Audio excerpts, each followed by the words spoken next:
Your brand new iPhone deserves the best protection, and the iLune 3-pack screen protector plus 3-pack camera lens protector has you covered.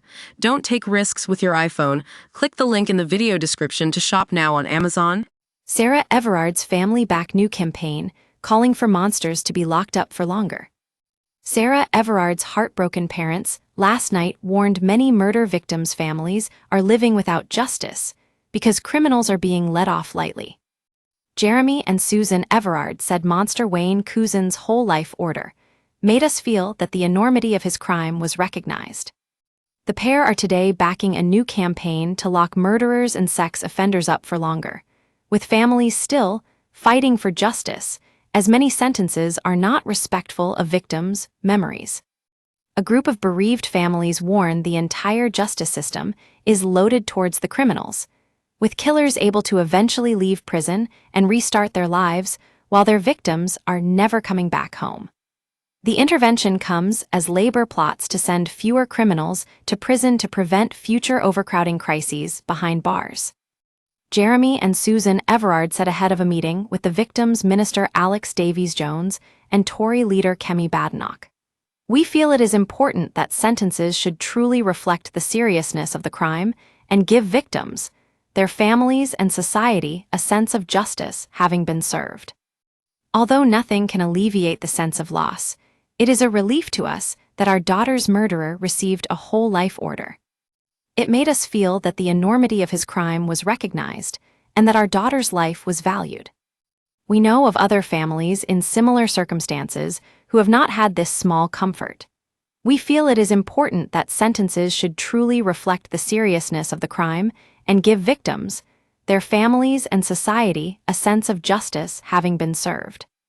Marketing executive Sarah Everard, 33, was kidnapped, raped and murdered by serving police officer Wayne Couzens in March 2021. The case prompted nationwide outrage, with Judge Lord Justice Fulford telling Couzens as he was sentenced, "The misuse of a police officer's role, such as occurred in this case, in order to kidnap, rape, and murder a lone victim is of equal seriousness as a murder for the purpose of advancing a political, religious, or ideological cause. All of these situations attack different aspects of the fundamental underpinnings of our democratic way of life." A new campaign group, Justice for Victims, was formed amid ongoing public concern about serious criminals escaping proper punishment. More than 70 offenders are currently serving whole life orders. Katie Brett's sister, Sasha, was just 16. She was raped and stabbed more than 100 times in 2013. But killer David Minto was sentenced to a minimum of 35 years behind bars, prompting further heartache for the family. The trial heard it was a sexually motivated attack, and he dumped his victim in a nearby alley before trying to set the body on fire. MS Brett said, "You hear about people getting a life sentence. The people who really get the life sentence are families like mine. In the end, most murderers end up getting out of prison sometimes after as little 15 or 20 years. My sister had decades of life ahead of her. Surely if you take a life, the starting point should be spending the rest of your life in prison. That's what we wanted as a family, and what would have been respectful of my sister's memory. I think that's what most families would want, and I think most people would support that. The whole system seems loaded towards the criminals. In our case, we only had 28 days to appeal the sentence when we were grieving and traumatized. But criminals are allowed to appeal after this in exceptional circumstances. Why don't victims and their families get this right? This is just one example, and I hope working with this group, we can start to put justice for victims at the top of the agenda." Ice Hussein, whose cousin Mihrakin Jan Mustafa, 38, was murdered by a convicted pedophile in 2019, also told ministers, "Give us what our loved one deserved, justice." MS Mustafa went missing in May 2018, and her body was found in a freezer in her murderer Zahid Youniz's flat in Canning Town, East London, alongside the remains of Henriette Shucks, 34. MS Hussein said, "The term life sentence is an insult and often gets reported as jailed for life. It doesn't mean that at all. I know one day my cousin's murderer will probably be getting out of prison and going back to his family. Jan is never coming back home to ours. Families are not left to grieve for the loss of their loved one. Instead, we have to pick up the pieces of all these failings and errors and to fight and campaign together for change. We use your sign-up to provide content in ways you've consented to and to improve our understanding of you.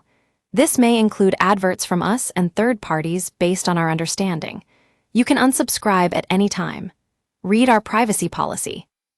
If someone commits more than one offense, it's almost as if each victim isn't properly recognized, that they aren't worth as much, because the sentence is served at the same time. We have to start listening to the views of all victims and the public on what justice means. We aren't getting justice often enough, so listen, learn, and treat us all the same. Give us what our loved one deserved, justice. Other victims' families who are part of the group include the parents of 4-year-old Violet Grace Yowens, who was killed by a motorist driving at more than 80 mph in a 30 mph zone in 2017. Aidan McAteer was jailed for 9 years and 4 months for Violet's death, but served about half his sentence. Becky and Glenn Yowens said, "Yesterday was the 8th anniversary of Violet Grace's tragic death, and we find ourselves still fighting for justice. Violet Grace was in the right place at the right time. It was her killers who were in the wrong place. They took her life without giving her a second chance. Yet criminals like these are nearly always given another opportunity after serving their so-called sentences. Criminals who take the lives of innocent children or abuse them are not getting the sentences they deserve. This has to change.